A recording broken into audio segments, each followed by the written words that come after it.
Welcome to the Find Your Leadership Confidence podcast with Vicki Noethling.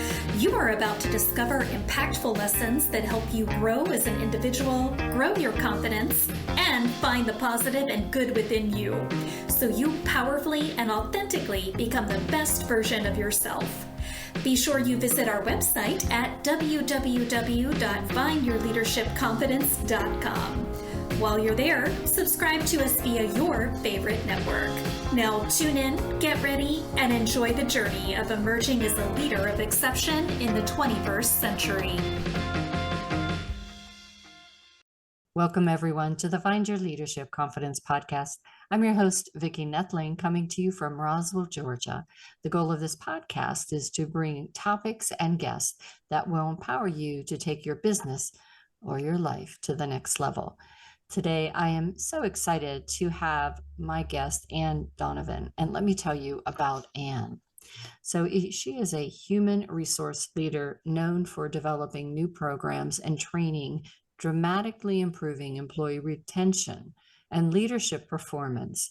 By conducting extensive employee feedback research, she designs initiatives by addressing underlying issues across many industries. Organizations value her talent for identifying core workforce needs and taking action to develop and drive projects. Some of her success include dramatically reducing turnover, yes. Introducing retention programs, yes. Spearheading leadership development programs, oh please. Creating succession plans. In addition, leading culture shifts and changing management during highly stressful times are some of Anne's specialties. She has created high-performing teams by leading with a people-first philosophy. Love that. She develops and facilitates leadership development workshops in high energy and an eye on drawing people in for maximized learning. Her passion lies in helping companies and people thrive. Today, I have a passion theme today. People don't do this often enough. Companies don't do this often enough. Planning for the future, the importance of succession planning. Please join me in welcoming Anne Donovan. Anne, so happy to have you here. Vicki, I was just going to say, I think you're the first person I've had to talk on this subject. So, yay. I could talk about it for days. Yeah. And I am thrilled to be here. Thank you, Vicki, so much for having me. Well, it's my pleasure. And, we'll start with just this easy question, and then we'll get in the meat of this. But just tell everyone, where do you call home right now? Home is Bozeman, Montana. I live in a valley, so I have a 360-degree view of mountains, and the snow is just starting to fall. So it's I was just going to ask, what day is it going to snow this week? In the valley, it's not supposed to, but up in the mountains, they're starting to get capped. So it's beautiful. Yeah. Well, for me, it's always a nice place to visit. The Roswell, Dunwoody weather, we're still having 70s and could occasionally tip almost to 80s. So I love that. Not too fond anymore of the cold. I left Pittsburgh for a reason. And those are brutal winters. Yeah. Dark. Yeah. I'd rather stare at mountains than gray skies. So yes. But we won't talk about that. Yeah. All right. Let's talk about what is the important thing today. So what are some books that you've read recently that really are helping to inform you and are game changers? I devour books. And I really, if I could just implant them in my brain, that would be ideal. But one of my favorite books of all time that I continually go back to and I reread is No Rules Rules by Reed Hastings and Aaron Meyer. It's the Netflix story, but the way that they started the way that Reed Hastings and his group started the company and their leadership philosophy is just, I think it's phenomenal, and it's easy, and leads right into my people first philosophy. Yeah. Another one of my favorite books is Think Again by Adam Grant, about looking at different perspectives and ideas and how do we rethink things, because things are continually changing and it's Mhm. our perspective may not be the best perspective, or how else can we look at things. And then the latest book that I finished was Scarcity, and it's the science of having less and how it defines our lives. It's by Senthil Mullainathan and Eldar Shafir. And this talks about how people who are struggling with finances or overbooked with their time and how they don't have the bandwidth to focus on everything that they should, and how it really affects our lives when we are short on time or finances or food or fill in the blank. So that has been a game changer for me. Awesome. Thank you for sharing those. That's really good. I wrote all of them down for sure. I'm like you, I love to read. Yeah, So it just what makes life better. it does, well, I don't really like to be educated by the news too much, but I do like to be educated by what I read. Same. So what are the biggest misconceptions about HR? I've been in human resources for 20 plus years, Vicki, and there have been a lot of misconceptions. And I'll be walking down the hall and organization and group of employees will just break up and they say, "Oh, here comes HR, better stand up straight." And so HR is looked at as the principal's office, or they're just out to read the employee handbook and make sure that everybody shoes are tied and that they're not chewing gum on the floor. And that, yes, those are important when starting and running a business, to make sure that we do have some guidelines that Mhm. people should follow and then managing this consistently. But I really think that HR was put on this earth to make the workplace better for everyone. And I always saw myself as Switzerland, that one of the misconceptions is that HR is just a yes person for the company. And Mhm. being Switzerland, HR needs to look out for both the company's best interest and the employee's best interest, and where those meet, or Mhm. taking a look at the entire situation and looking at it fairly and not judging and not being a yes person to the company. So there's a lot of Mhm. misconceptions about human resources out there, and I'm on a mission to change those. Yeah. And it's really a tough situation sometimes. It was in corporate for over 40 years, and depending on how strong a personality those people that are in the C-suite are, they make it very challenging for the HR group to do what they know is right Mm-hmm. when you're at, and so most of the HR people I knew, they wanted to do right by the employee. They wanted to be that champion for them, but they also knew who was signing their paycheck too. Yeah, and there's a fine line, but there's somewhere to meet in the middle.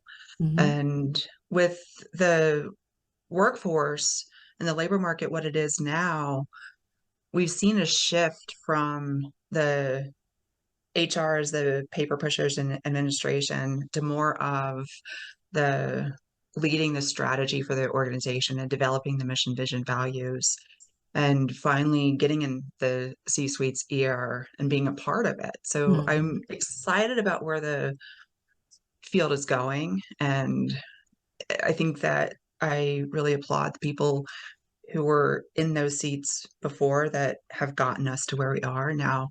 The HR practitioners here can now lead that charge forward. So it's exciting. Yeah, and I love that you talk about being more heart-centered and people focused.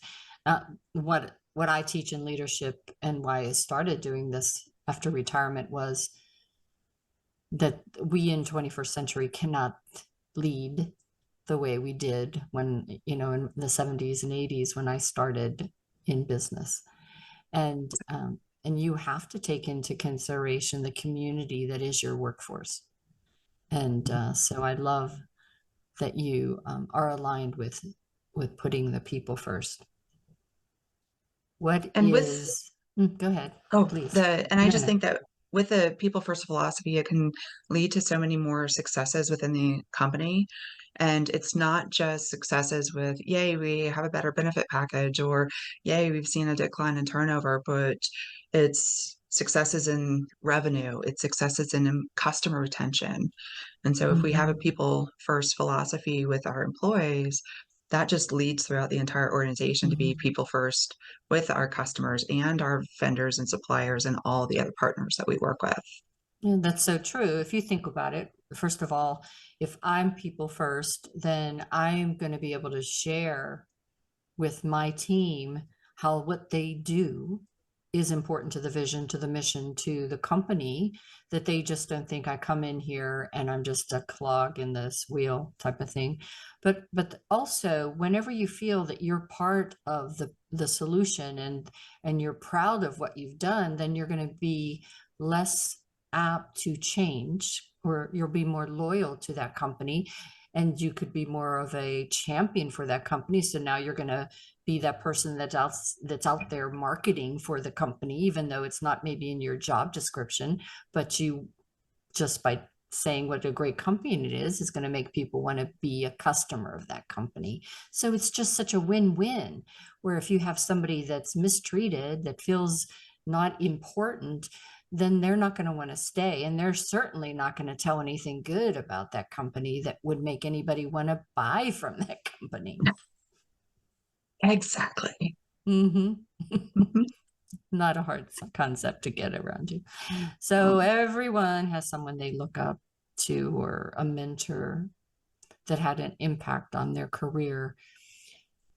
I have had probably 3 or 4 true people who changed my life. Tell me about your mentor and why you also believe mentoring is crucial for career development. So when we talk about leadership, and I don't think that we can talk about leadership without mentoring and Yeah. the people that have guided us. And yes, we've learned from those people that weren't so great, but there are 3 people that come to mind when 4 people, no, 5 people. Anyway, I won't bore everybody with talking about all the great mentors I have, but the common thread throughout the mentors that really stick out in my mind, and there are 2, is they encourage, they support, they tell it like it is, but then they also don't let me put limits on my capabilities.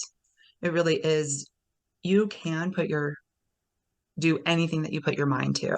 Mm-hmm. And maybe not anything, but I used to, I would always second guess myself.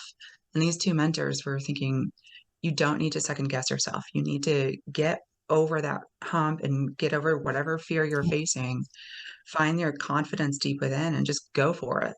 Yeah. And once I did that, then it was like, wow. And these people supported me in those decisions, and they encouraged me, and they celebrated when I Mm-hmm.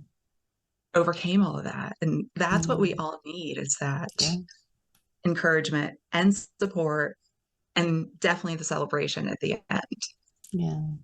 And, when we talk about mentoring, sometimes people think, well, there's just nobody in my company, that my business doesn't have a mentor program. And this morning I spent a half an hour on the phone with somebody from Europe, who is an associate of mine, who was just needed someone to kind of bring them back to focus on what's right. And so that mentor can be someone that you meet as an acquaintance, as at a party or whatever, but it's someone that you resonate with, right? That you have that connection with.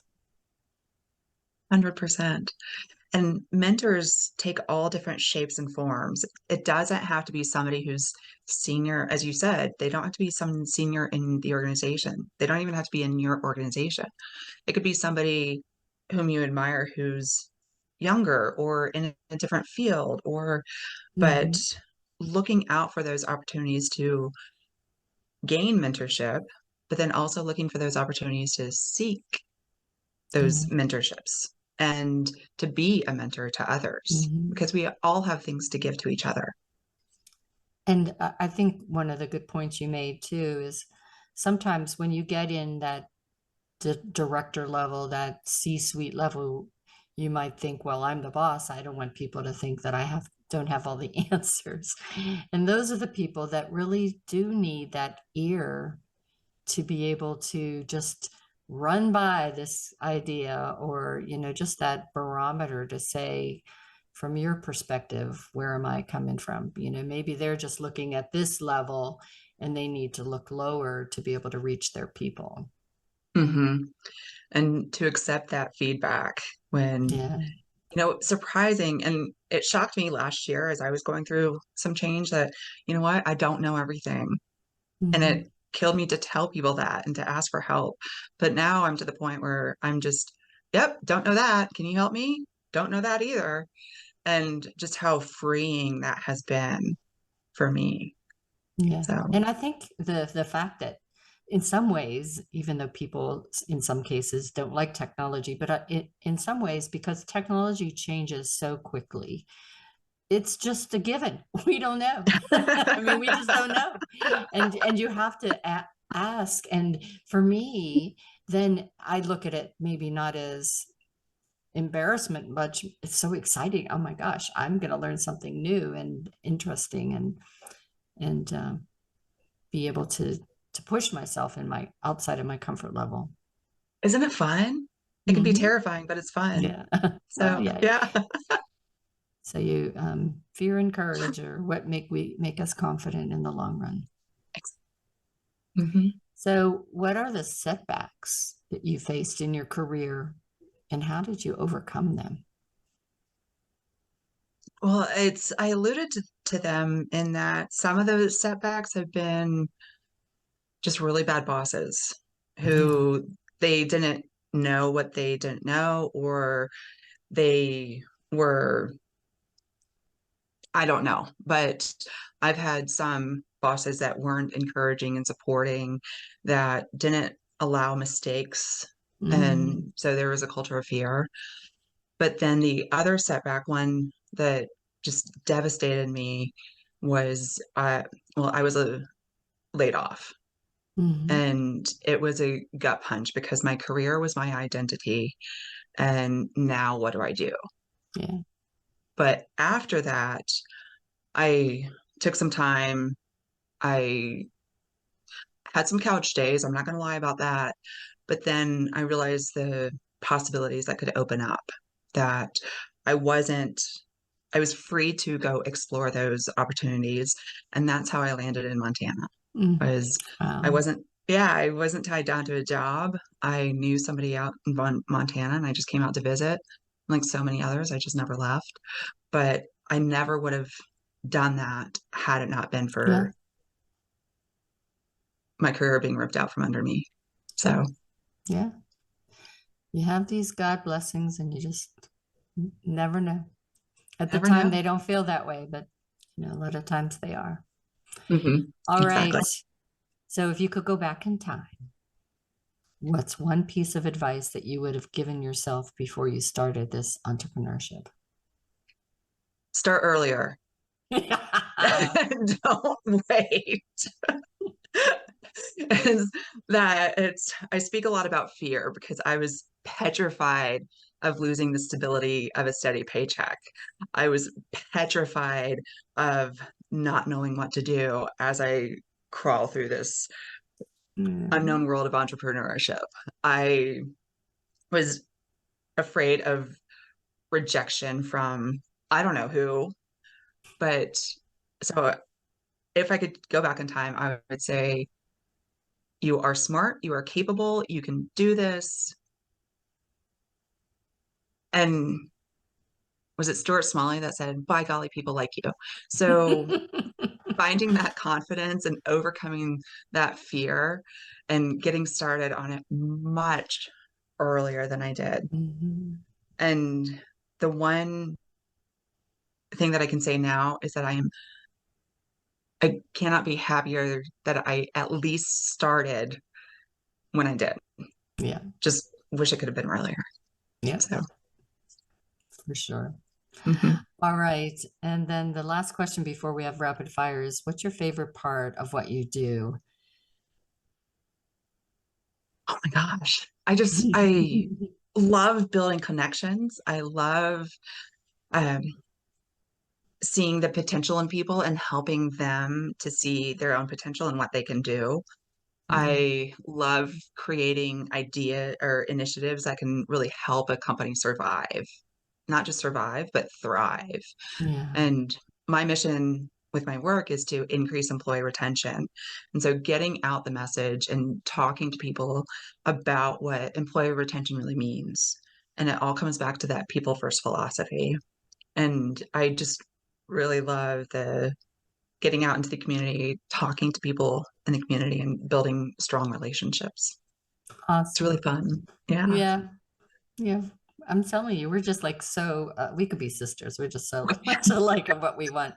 I mean, it's awesome. So, rapid fire, let's see. We do have time, so maybe you could get to in. We talked about employee retention several times. Right now we're really, I think businesses, small businesses, corporations are really trying to figure out how to run their businesses now because of this whole different world of people not wanting to work in the office, people not wanting to, people changing to entrepreneurs, people just really questioning the way that the office, the way the culture was before. And so, how do you get people to explore ways to better do employee retention when we know it can't be the same old, same old? It is different for every single organization, Mm-hmm. but it boils down to we all know that high turnover, well, just turnover in general, costs money. It can Yeah. cost an organization a lot of money. And as a small business owner, I know how much I look at my numbers and what's going in and what's coming out. And so when I'm talking to my clients who are also small businesses, I think about, okay, imagine we're going to put this black and white dollars and cents. But then it's also we're looking at the time that it takes. We look at the reputation that high turnover can have within a community.